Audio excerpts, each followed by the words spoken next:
Hey, Howard Jacobson here. Welcome to today's Plant Yourself podcast. A quick reminder, this podcast is free for everyone and supported by patrons. So if you would like to find out about becoming a patron of the show and helping us out, helping defray the cost, helping to spread the message, you can do so at plantyourself.com/gift. Thanks so much and enjoy today's episode.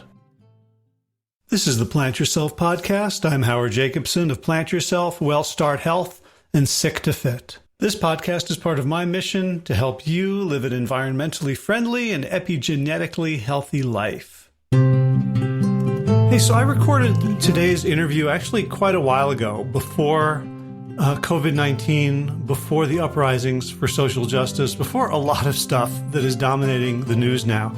And for various reasons, I hadn't released it until now. It was just basically other things had taken priority. But in looking back, this interview, this conversation is about environmental determinants of health and disease. And those determinants are not scattered randomly around our world, but are heavily determined by race and economic status. And also, the whole COVID-19 thing, we're not sure exactly where it came from, but it certainly looks like sloppy animal agriculture was involved, and environments in which people are, crammed together certainly spreads the disease more than places where people have lots of space. So for those reasons, I wanted to bring this into the light for you today. My guest today is Richard Kwok. He's an environmental researcher who studies the effects of environmental pollution on human health. And he's also a neighbor of mine. We met while cleaning up litter and quickly discovered a lot of interests in common. So I asked him if he'd come over to the shed, to the Sun studio here, and have a conversation with me. We got into the causes of disease and the correlations between certain environmental factors, pollution, lifestyle habits like smoking, even things like getting a bad sunburn as a kid on health. But we also talked about the new methods, the new technologies for assessing health through epigenetics, through how the genes express themselves in our bodies by what they do. And it turns out that there's a brand new science of sort of epigenetic measurement that can look at things like that sunburn you got as a kid and determine maybe how many years that's taken off your life. What's your real clock age as opposed to your calendar age? And so I found all this fascinating. And it also can make a huge difference in terms of public health, public policy, because epidemiologists don't have to wait for a spill or a pollutant to manifest health consequences 20, 30 years from now.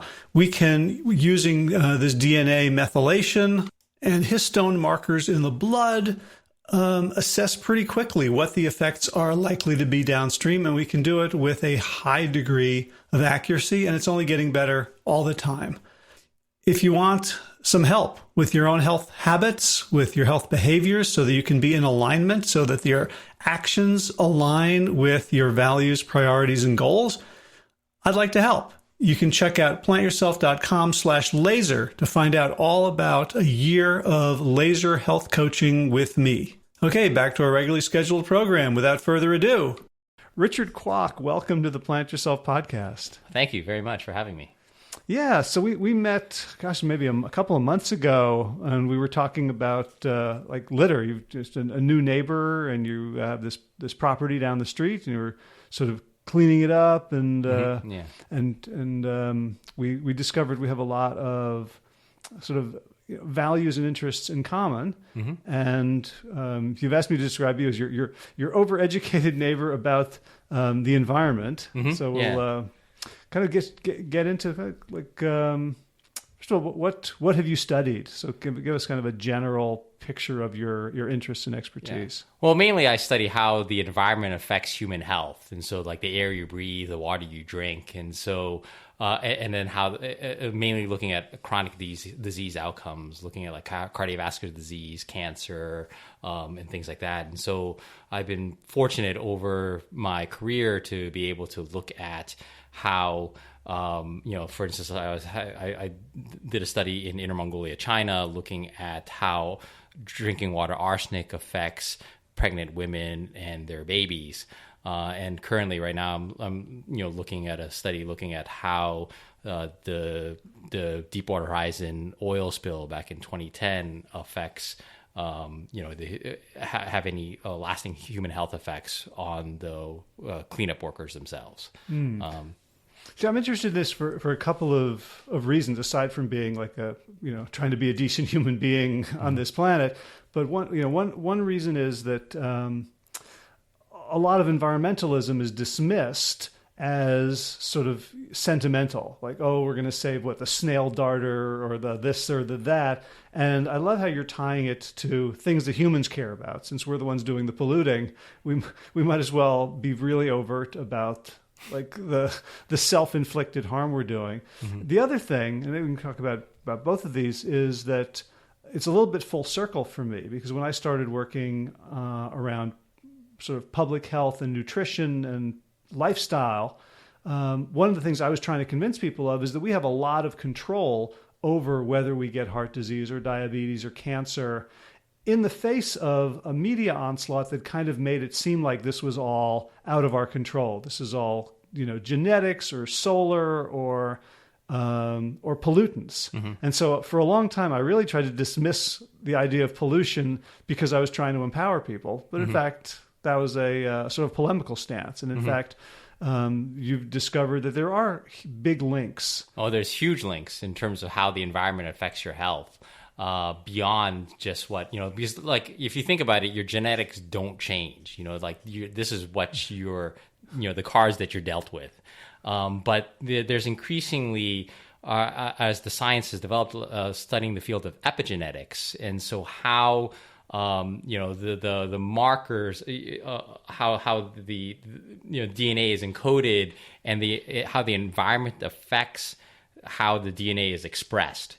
So, and that's the epigenome, and that the environment has significant impacts on that. And so, depending on when these environmental exposures occur, as the DNA is writing and being encoded, it can have lifetime effects, many years down the road. And so this was kind of like the Barker hypothesis that was, and now it's known as the Dohad hypothesis, so like development origin of health and disease. And so it's actually a really fascinating field as to looking at how the epigenome and how that is how the DNA is expressed, it matters. And then I can go on for hours on talking about how how these markers then later on impact your health outcomes, and how they can be changed.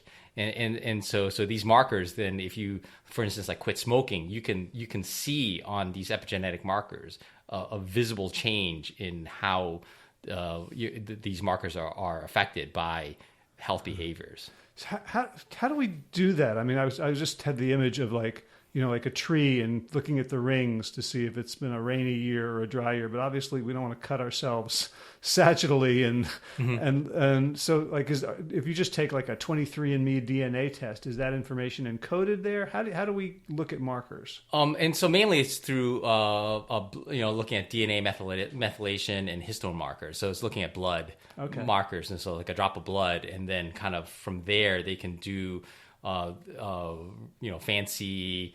This is not the technical term, but they can look at gene sequencing and then looking at DNA methylation. They have these 450K chips. Illumina is one of the most popular companies that have them, and then they run the sequencing through those chips, and then through algorithms they are able to kind of predict health outcomes, and sometimes better than self-report. And so traditional epidemiologic studies, rely on individuals telling you, oh, I'm a smoker, oh, I exercise, or I don't, or I get so much sleep per night.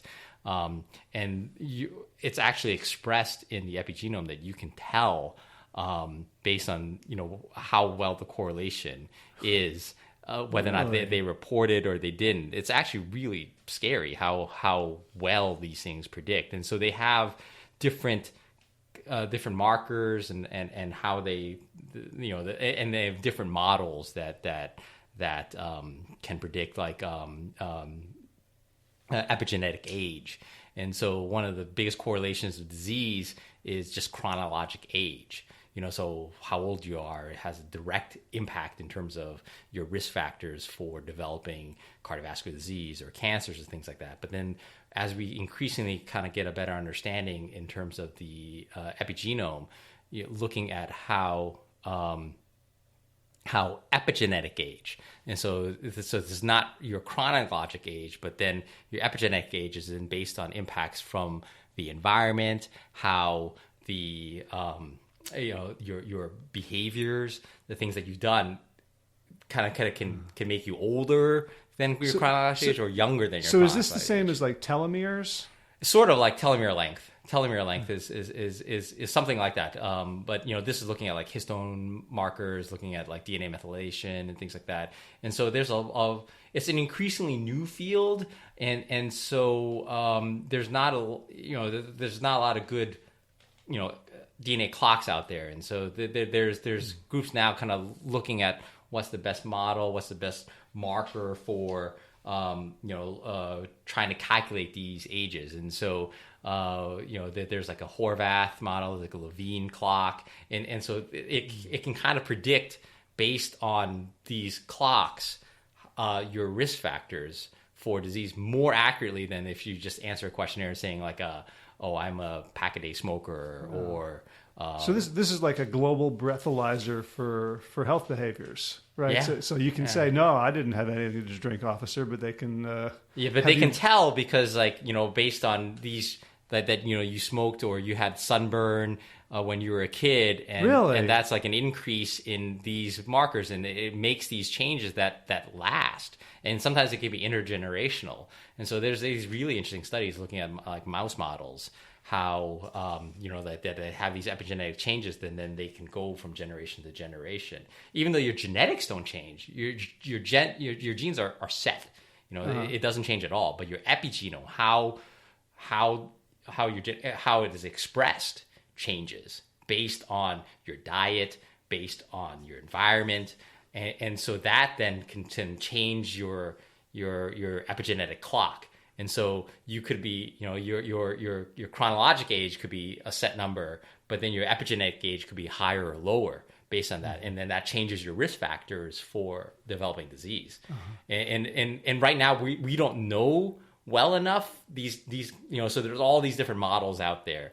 So I mentioned like Horvath and Levine, and then there's like this new model called Grim Age, just came out in January, and so they're showing out these different predictors, and really is kind of like a proof of concept in terms of like, can we do this? I'm imagining that Bezos and the Google guys are real interested in this because they're all sort of pushing for health. Is this something that's going to get turned over to big data to kind of come up with this, this actuarial model that is going to, in their eyes, completely rationalize healthcare? Potentially. Yeah, you can use these clocks, but anyway, it's like how well does it predict? And so right now there's not enough data right now in terms of being able to model. And so we're looking at these large scale human studies and looking at these large cohorts of people to kind of see, to refine the model, and so can we,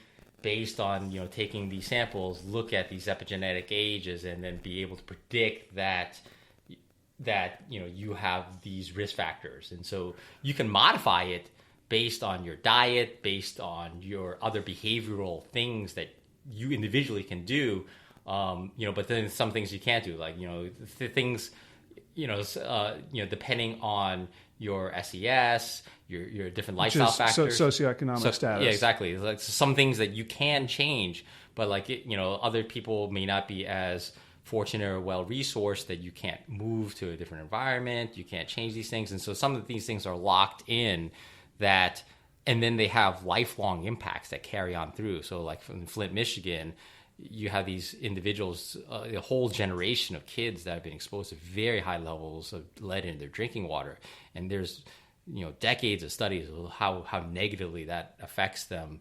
throughout their entire life, and that has really serious impacts. So things like that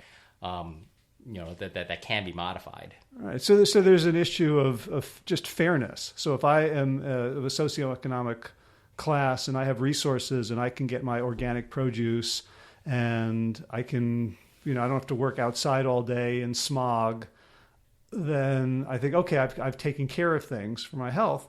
But I think we have a responsibility to, sort of that was it John Rawls' theory of justice, right? That I think the basic idea, I didn't read his 700-page book, but I think the basic idea was that if you want a system of justice, imagine that you're going to be a random human being placed on this earth. Would you be okay at any node in the system? Or there's places where you just wouldn't want to be, and if so, that's an indication of injustice.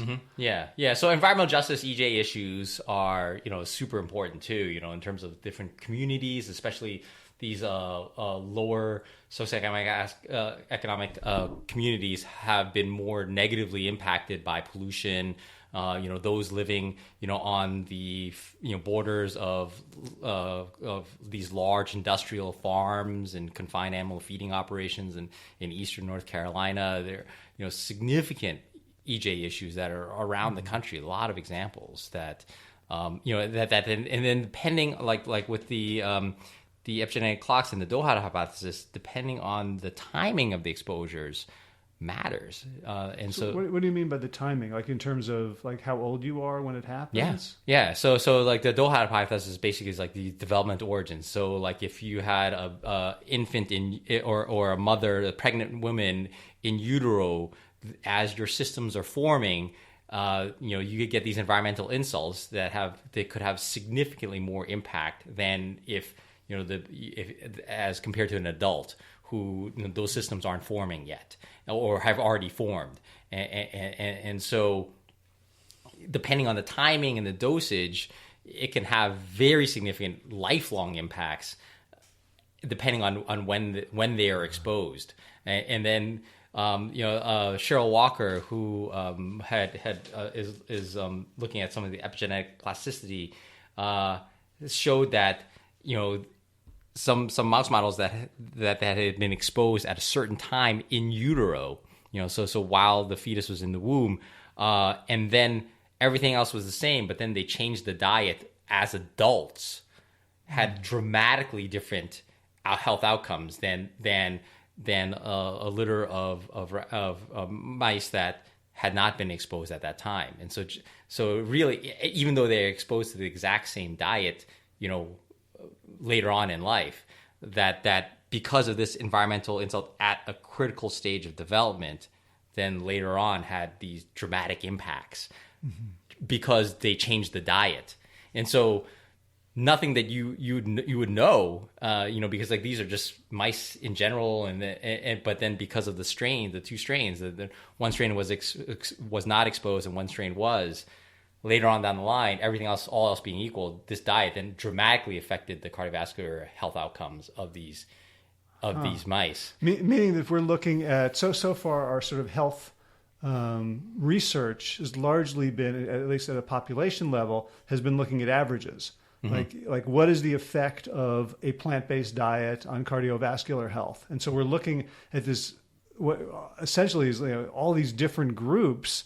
And we're then taking the average, as opposed to saying that this particular group that had this particular early childhood set of experiences, developmental factors, could be affected much more than others.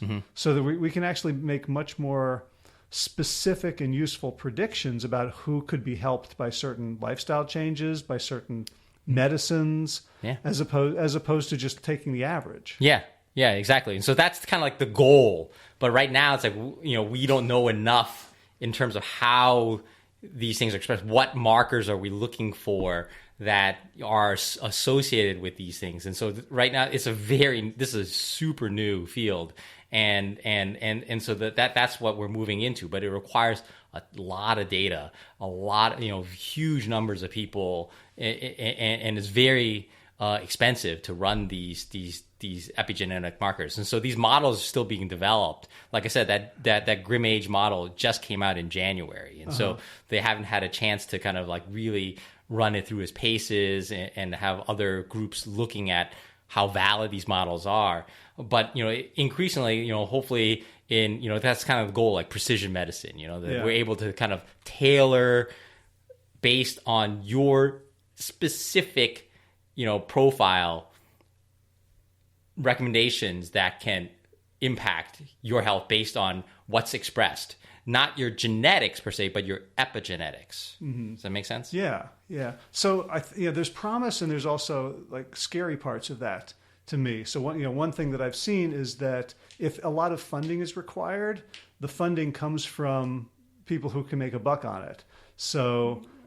I'm concerned that this is going to be used for targeted $90,000 a month therapies as opposed to targeted lifestyle suggestions, which, nobody makes money by telling someone else to eat more broccoli and less hamburgers and ringdings. Yeah. So I mean, you're right that there is a potential to commercialize these things. And so there are companies out there that could do it. But, a lot of this is funded through basic science research through the National Institutes of Health. So that's like you as a U.S. taxpayer are paying for some of these things. And so how that gets translated into therapies, I think, that's beyond my pay grade. And right.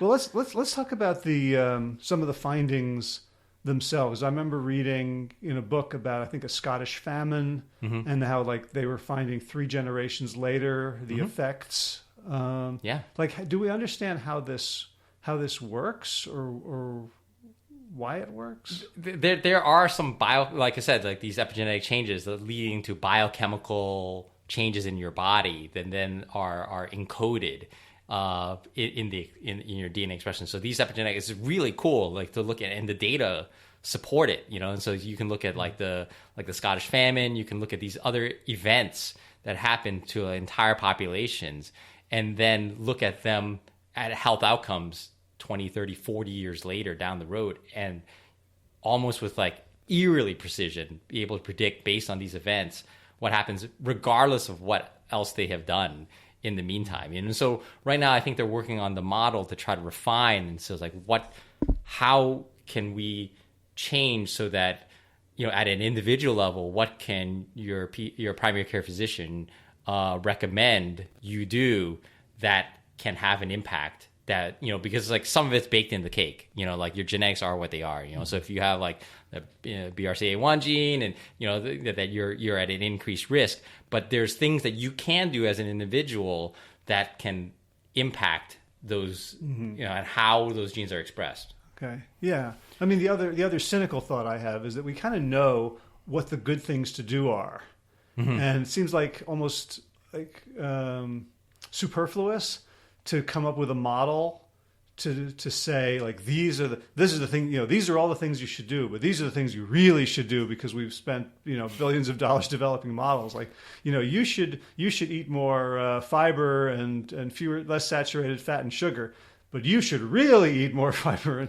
Yeah, but I think it's like in general, it's like diet and exercise obviously are beneficial to you, and so but sometimes, like I said, there are structural obstacles to prevent individuals from doing these things. And so then as from public health standpoint, are there policies that we can put in place, for instance, like early childhood education or paid maternal leave or things like that can ease and make it easier for individuals to make these choices. And so if you live in these under-resourced areas, you may not be able to get access to fresh fruits and vegetables. And so then are there programs that from a public health standpoint, are we able to then provide to these communities access to fresh fruits and vegetables that we know has a direct impact on health outcomes? And it's significantly cheaper to prevention than treatment. Yeah, it's significantly. So do you think of things like the water in Flint and the lack of fresh produce in food deserts and the Blackwater oil spill kind of as the same types of things? What do you mean? Like as a public health researcher, it seems like you have a 35,000 foot view of this that can kind of equate various public health issues where I would think of them as very, very differently. But it sounds like you're almost saying that these are all... It's all interrelated, Yeah. in a sense that, I think, conceptually, I look at the environment as everything outside of the body, and so, but then there are things that you can control and some things you can't control. And so then from a public health standpoint, those things you can't control, how can we make policies, make regulations, and things like that to lessen the burden, so that to protect the public health, to improve human health, and have a better quality of life, beyond what is, so humans, as an epidemiologist, humans are going to eat what they're going to eat, they're going to smoke what they're going to smoke, they're going to do what they're going to do, but then are there choices that you can kind of provide for them to make it easier to facilitate that gives them a pathway for a healthier, happier life. Mm-hmm.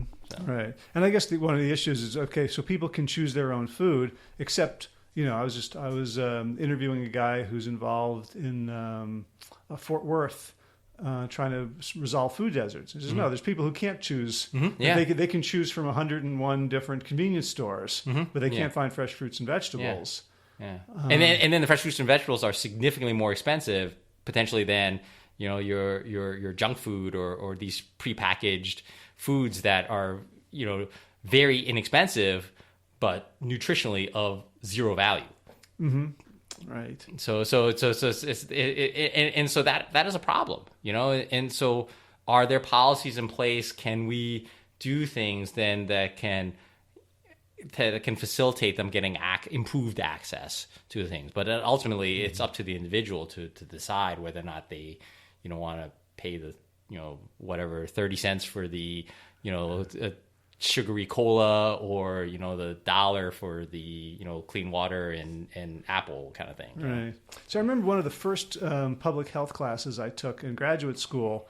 The professor really wanted to disillusion us, and because we were all going in there like, we're going to help people change their behaviors, and she showed us this study of I think it was from the 70s about deadly falls from apartment buildings in New York City. Mm-hmm. And first showed all these different public education campaigns, health education campaigns for parents to watch their toddlers, to make sure the windows are closed, and how none of it made any difference. And then the city mandated bars, window bars, and then the number of deaths plummeted to practically zero. Mm-hmm. Yeah. And saying, like, basically, if you want people to change their behavior, you have to create an environment in which it's almost impossible to do the wrong thing. Yeah, so I mean that's kind of like the human psychology is a little beyond my field, so I don't want to, Right, but if you're talking about things like the water in Flint, Michigan, it's impossible for people to do the right thing. Right? It's impossible for people to get healthy drinking water if there's no healthy drinking water. Mm-hmm. Yeah. So it makes it difficult, and so in this society in 2019, there are things that you can do and things you can't, and some things are more political than others. There's a lot of underlying competing causes that ultimately lead, some with good intentions and some with not so good intentions, that lead us down there, and so you would hope that people are good and try to do the right thing, but some of that's kind of beyond what we as researchers then are just kind of like, here are the things that we know, here are the things we don't know, and kind of present it to them so that they can make their own decision. Right. But see, a lot of it, when you're talking about politics, a lot of that discussion is around sort of rights and responsibilities, as if, I have to be a good person because there's people out there who are going to be, who are going to suffer or not, but it's not going to come back to me.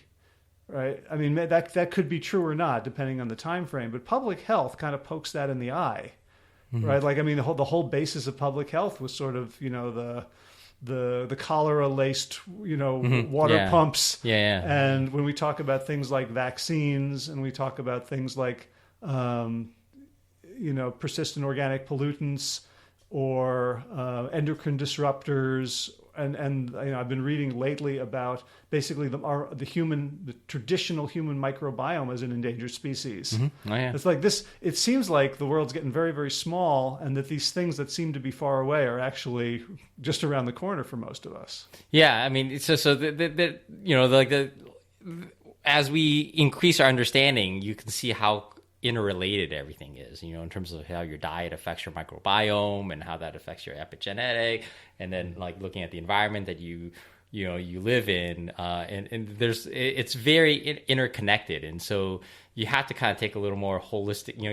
You gotta have to step back a little bit to kind of look at the big picture, and sometimes we focus on these minute things that in the end may or may not matter, and so like it's a huge issue, and when you kind of look at the micro level, but sometimes you have to kind of take a step back and then like the so what, what does this all mean? And that's a very difficult question to answer, because sometimes it involves many other collaborators and actors that have to come together, and then ultimately the goals have to align, like you have to, and there are competing interests, just like competing causes of disease. There are competing interests coming in, and some good and some not so good, and so how does this in the end work out? And so this is kind of more of like a philosophical question, but then actually has, how you apply it, it has like direct impacts on health outcomes. Yeah, but we can also see that there's certain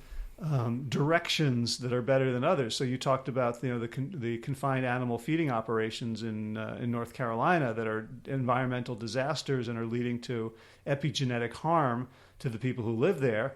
And then you can say, well, like the outcome of that is lots of this factory farmed meat that people are eating, could 1,000 miles away, and it's bad. It's bad on every level. Plus, it's polluting the water supply, right, and drawing down aquifers and creating algal bloom and all like things that are bad are bad. Yeah, and contributing to climate change and things like that. So there are a lot of residual effects, from these decisions that I think humans are really, really thinking of things in the abstract and the counterfactual are very, very difficult for people to kind of conceptualize. What do you mean by that? And so it's like, what if, like, so the counterfactual model is that, looking at an alternative reality, like an alternative circumstance or alternative set of things that happen. So if this didn't happen, then this, and so drawing on these two things, it's like, this is my reality, but then the counterfactual is like, this is my alternate reality if these things didn't happen, or these things, and how your life and how the environment and other factors change based on that thing. And it's really, really difficult for people to kind of conceptualize beyond kind of what they know in their little bubble, And so you have these stereotypes, you have these things that are built in based on your experiences and how you perceive reality. And then, you have these alternates that that require you to kind of think outside the box.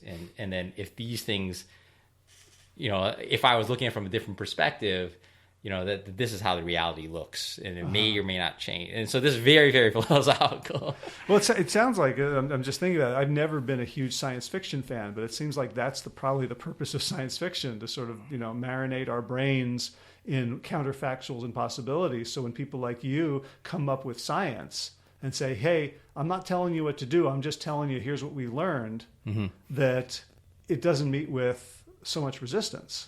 Yeah. So, but I think people are, there's a really interesting like behavioral economics, and how, Dan Ariely at Duke is fascinating in terms of all the things that you do. Is like, you can very easily predict how people behave in different situations, and sometimes they act according to how you would predict, and sometimes they don't. And trying to understand the science behind it, it can drive, whole fields, marketing, advertising. These are all things to try to get you to change your behaviors with economic outcomes, attached to that. And so as a public health researcher, it's like, what can we do from a public health standpoint to impact health outcomes, and so in an individual level. Who do you think of as the consumer of your research? Is it the public? Is it government officials at a certain level? Is it other academics? I think all of the above, in terms of like the impacts that we would like to, directly, it's kind of scientists talking to other scientists, and so it's like, do we reach a consensus?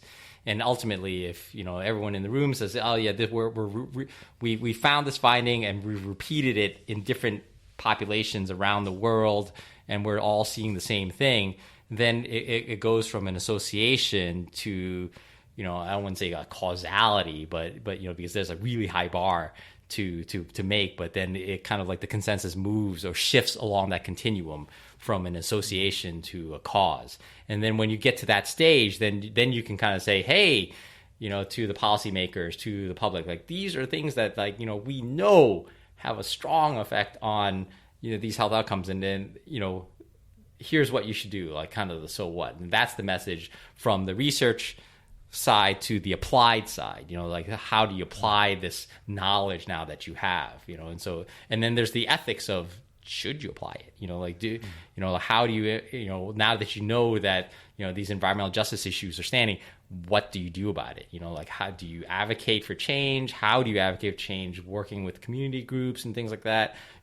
So it's a big continuum of how it's impacting, and so different people are more comfortable with staying on one side of the fence or the other, but ultimately it's very interrelated, and it's all these different fields come in.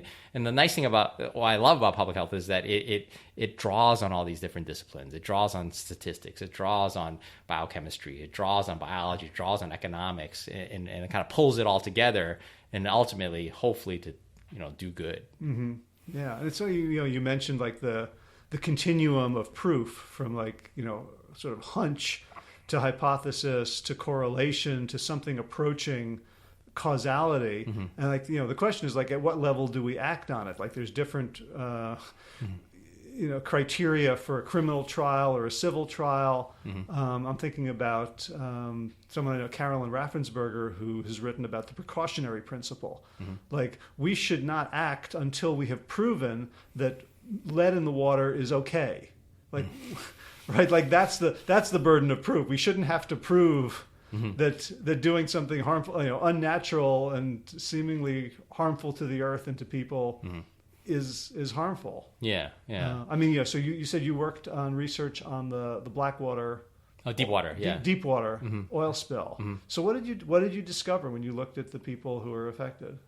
So we found some symptoms more acutely, looking at like mental health outcomes. So depression, anxiety, PTSD was more associated with those who had worked on the spill than those who had not.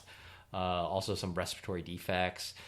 Those who have been exposed to dispersants had shown other eye irritation and other symptoms. And so the dispersants were the things that were like sprayed on living things to get the oil off? No, not just the living things, but to the oil in the environment itself, to kind of break the surface tension and then kind of break up the large amounts of oil. So it's like this giant detergent to get the oil out of whatever it was in? Yeah, exactly. So this wasn't the oil itself. This was a chemical that was applied and mixed in with the oil plume to dissipate the oil and then let the environment then naturally decompose and degrade it. But there's been a lot of studies there showing that it didn't work as well as folks thought, and then there's these large plumes of underwater oil that have been now settled onto the bottom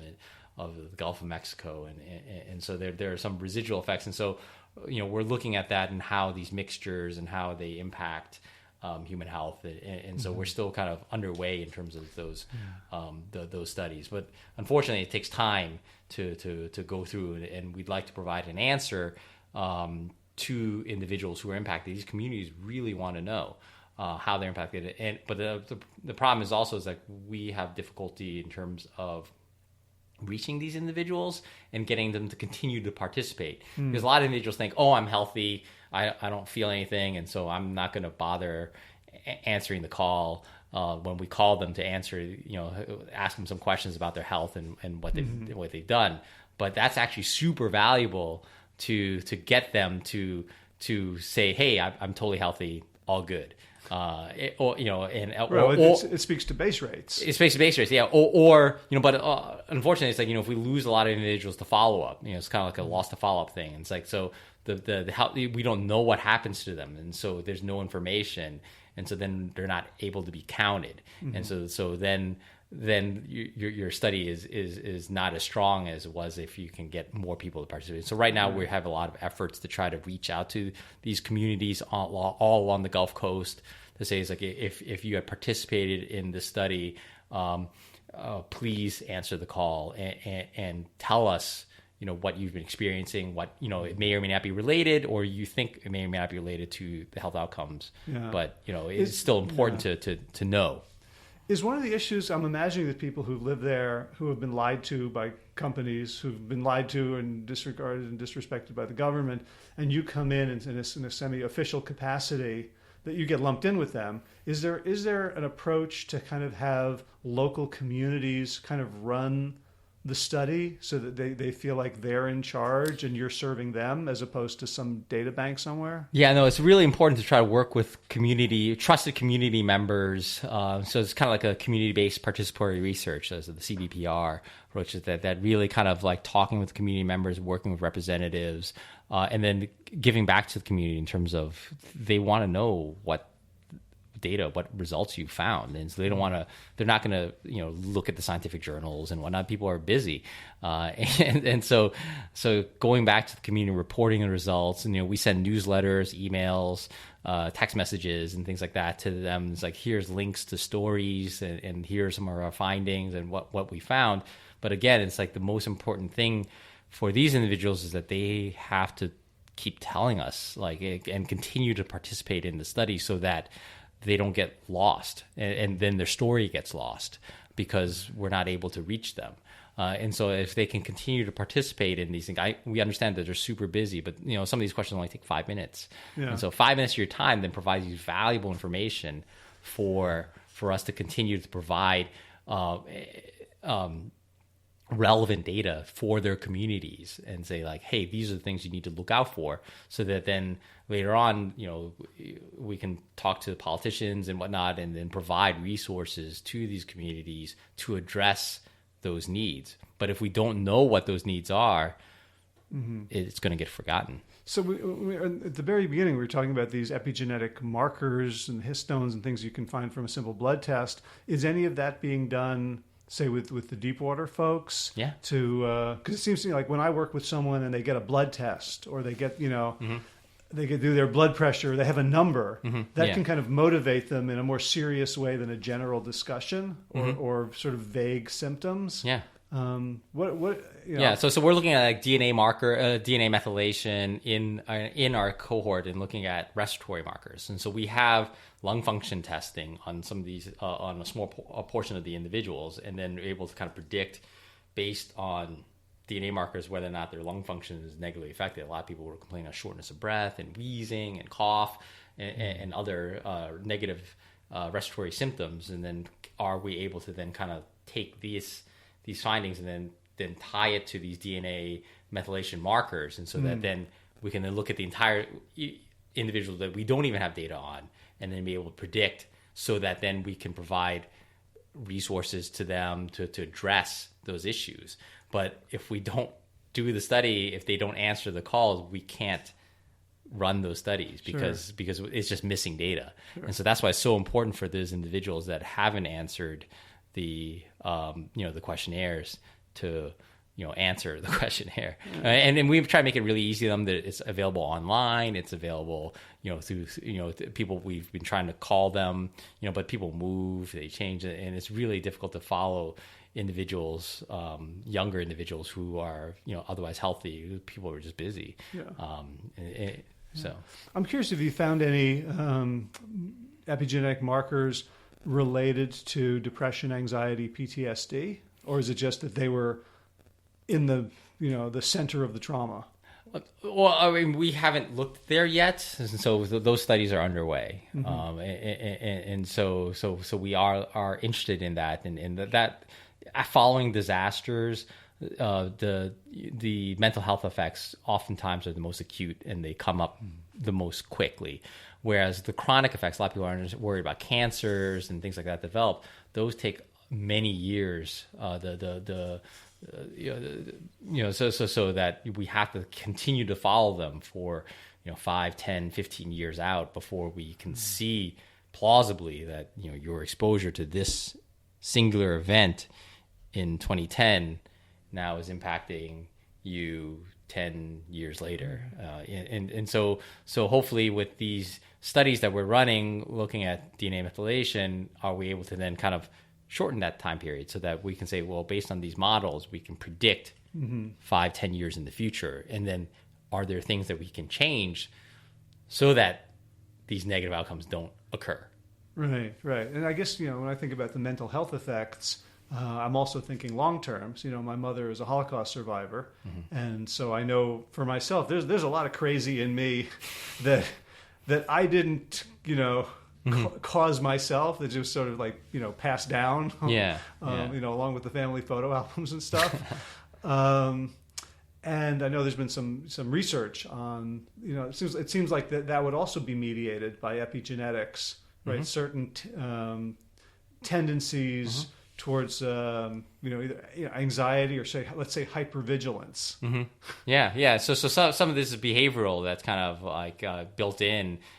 Some of it's genetics, that they have a tendency for it, but then based on your upbringing or kind of like the nature versus nurture argument, and the things that can change. But then how we study it is this new field that, looking at the epigenome and how things are expressed, and then look at these histone markers, these DNA methylation markers, then are we able to, based on these measurements, be able to predict what would happen? And so it's a really fascinating field that's being developed right now. And so it's kind of like still nascent, but shows a lot of promise in trying to integrate, the microbiome, looking at the environmental markers, these behavioral markers and things like that, and then kind of putting it all together. Gotcha. Well, I know you have a hard stop probably right about now. So I want to thank you, Richard, for enlightening me and for enlightening the listeners to this new field. We'll keep an eye on it. Yeah, hopefully it was helpful, and happy to talk with you. Cool. Thanks. Thank you. That was eye-opening, was it not? Sure was for me. I hope you found it useful. Bunch of references in the show notes. Today's episode is plantyourself.com/412. That's plantyourself.com/412. So a couple of announcements. First one is I've started a new podcast with my coach training business partner, Kevin Davis. The podcast is called the Health Coaches Podcast. We just launched this week on all the major podcast platforms. And I would love it if you're interested in becoming a health coach or in using health coaching as part of your profession, let's say as a doctor or dietitian or nurse or a physician's assistant or something like that. Or if you're already a health coach and you just like to hear what we're up to and pick up maybe some new strategies and modalities and tools along the way, just do a search wherever you get your podcast for the Health Coaches Podcast with me, Howard Jacobson, and Kevin Davis. So do us a huge favor if you have a chance to go in and rate and review and download, especially in these early days. I think that's how we're supposed to game the podcast system, just get a lot of people excited. So it'd be great if you listen, but even if you just, play it to your dog when you go out for a walk and go to work or something like that, that would actually help us, strangely enough. Other thing is, reminder that there is pandemic pricing available. It's pay from the heart for a year of unlimited laser coaching, short sessions with me via telephone. And that pay from the heart rate means that you pay a number that's comfortable for you. It also has to work for me, so I'm setting a minimum at $83 a month. But from there on up, if you're interested, we can work together. So we've got some huge garden news. We put in an irrigation system. It was much easier than I thought it was going to be. My neighbor Gary came over and showed us how it works and what to order. We placed the order. It arrived, and my wife has been fixing the little lead lines to the main line. And it's amazing to be able to just go turn a switch in the morning instead of having her spend hours, literally hours a day, watering the beds. So hopefully this will lead to a revolution in the productivity and fun that we get from the garden. In running news, I did a sub 8 mile. I was running with my buddy Eamon, and he was saying very interesting things, and he kept speeding up, so I had to do the same to stay with him. So I am picking up the pace, and I've asked the people in my family to make me fun running playlists on Spotify. So I'm using those instead of books on tape, and I find it can drop 30 to 45 seconds per mile from my time. I'm still not doing long runs. I'm still keeping it under, say, 8 to 10 miles, usually 6, but definitely feeling pretty strong and starting to get some cardio back. All right, thanks. Thanks to Will Ridenhour for allowing me to use his beautiful song, Sabali Dawn, The Dance of Peace. Check out willridenhour.com for more of his beautiful West African kora music. And of course, thanks to all of you Plant Yourself podcast patrons, as in Kim Harrison, Lynn McClellan, Anthony Disson, Brittany Porter, Dominic Morrow, Barbara Whitney, Tammy Black, Amy Good, Amanda Hatherley, Mary Jean Wheeler, Ellen Kennelly, Melissa Cobb, Rachel Behrens, Christine Nielsen, Tina Scharf, Tina Ahern, Jen Volkanovsky, David Bizek, The Mysterious Michelle X, Elspeth Feldman, Leah Stoller, Alan Christensen, Colleen Peck, Michelle Andrew Josina, Sarah Durkis, Rambla Circus, Kelly Cameron, Wynn Pedersen, Janet Selby, Kara Adams, Tom Franzek, Jeanette Bell, Gila Sayre, David Donahue, Blair Cyber, Torona Vizov, Gio and Carolyn Argentati, Jody Friesen, Ruth Ann Funderburk, Misha Rosen, Michael Warbeck, the equally mysterious Tracy Z of Viva La L, Alicia Lemus, Rebecca Hughes, Val Linneman, Rhymes with Cinnamon, Nick Harper, Martha Bergner, Susan Ahmad, Molly Levine, the Inscrutable Harry R., Susan Laverty, the Panda Vegan, Craig Kovic, Adam Scharf, Karen Burry, Heather Morgan, Kelly Machia, Deanne Norton, Bonnie Lynch, Plant Happy Oregon, Sabina Kurtzels, Nigel Davies, Marion Blum, Teresa Koppel, Julian Watkins, Breed O'Connell, Shannon Hirschman, Linda Yatholm, Hedda Gardy, Susan Connie Hainline, Aaron Greer, Alicia Davis, Heather O'Connor, Carolyn Jensen, Sherry Orlikoski of Plant Powered for Health, Karen Smith, Scott Morani, Karen and Joe Krebs, Tanya Lewis, Kirby Burton, Teresa Carell, Kevin McCauley, Elizabeth Rothschild, Ann Jesse, Cheryl Dwyer, Jenny Hazelton, Valerie Peltier, Peter W. Evans, Colleen Housenson, Justine Divitt, Joshua Summermeyer, Dennis Bird, Darby Kelly, Lori Fanny, Linnea Lundquist, Valerie Hummel, and Emily Akinelli, Levy Wallach, Rosamund McEntee, Dan Picorni, Stephen Leland, Patty DiMartino, Mike and Donna Kartz, Deanne Bishop, Bill Brielf, Gunter Schmidt, Marjorie Lewis, Kelly Malden, Tricia Adams, Ian Craner, Nancy Sheldon, Lindsay Bayshore, Gunmarie Hagen, Tracy Gullish, Laura Heaton, Meg from Mama Says, Rochelle Kennedy, Diana Goldman, Stacey Stokes, Ben Savage, Michael K., Holly Butler, David Hughes, Connie Rogers, Claire England, Sally Robertson, Paran Ganchi, Amy Daly, Brian Tourville, Margaret Jeffrey Johnson, Josie Dempsey, Karen Schmidt, Pamela Hayden, Emily Perryman, Olga Cesarowska, Allison Corbett, Richard Stone, Lauren Vaught of Edible Musings, Aaron Hasty, Sean Owens, and Sagar Naik for your generous support of the podcast. That's it for today. As always, be well, my friends.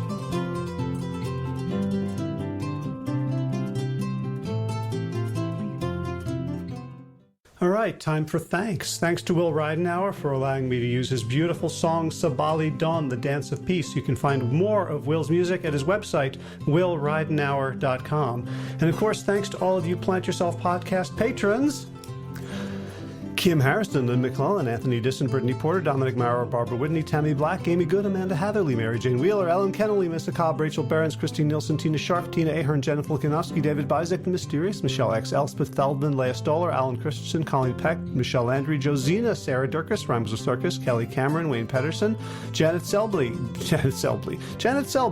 hi Janet, Claire Adams, Tom Franzek, Jeanette Benham, Gil Lacer, David Donahue, Blair Cyber, Dorona Vizov, Gio and Carolyn Argentati, Jody Friesen, Ruth Ann Funderburk, Misha Rosen, Michael Warbeck, the equally mysterious Tracy Z of Viva La L, Alicia Lemus, Rebecca Hughes, Val Linneman, Rhymes with Cinnamon, Nick Harper, Martha Bergner, Susan Ahmad, Molly Levine, the Inscrutable Harry R., Susan Laverty, the Panda Vegan, Craig Kovic, Adam Scharf, Karen Burry, Heather Morgan, Kelly Machia, Deanne Norton, Bonnie Lynch at Plant Happy Oregon, Sabina Kurtzels, Nigel Davies, Marion Blum, Teresa Koppel, Julian Watkins, Breed O'Connell, Shannon Hirschman, Linda Ayat, Holm Hedegaard, Izatu Zinwa, Connie Hainline, Aaron Greer, Alicia Davis, Heather O'Connor, Carolyn Jensen, Sherry Orlikoski of Plant Powered for Health, Karen Smith, Scott Morani, Karen Jo Crabtree, Tanya Lewis, Kirby Burton, Teresa Carell, Kevin McCauley, Elizabeth Rothschild, Ann Jesse, Cheryl Dwyer, Jenny Hazelton, Valerie Peltier, Peter W. Evans, Colleen Harrison, Justin Divich, Joshua Summermeyer, Dennis Bird, Darby Kelly, Lori Fanny, Linnea Lundquist, Valerie Hummel, Emily Iaconelli, Levy Wallach, Rosamund McAtee, Dan Picorni, Stephen Lehman, Patty DiMartino, Mike and Donna Kartz, Deanne Bishop, Bill Brielf, Gunter Schmidt, Marjorie Lewis, Kelly Molden, Trish Adams, Ian Kramer,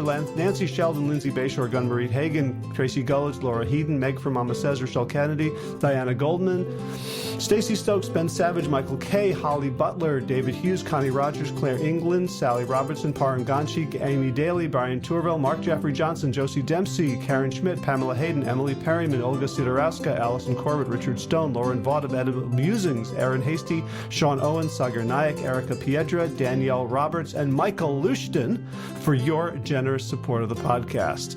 That's it for now. As always, be well, my friends.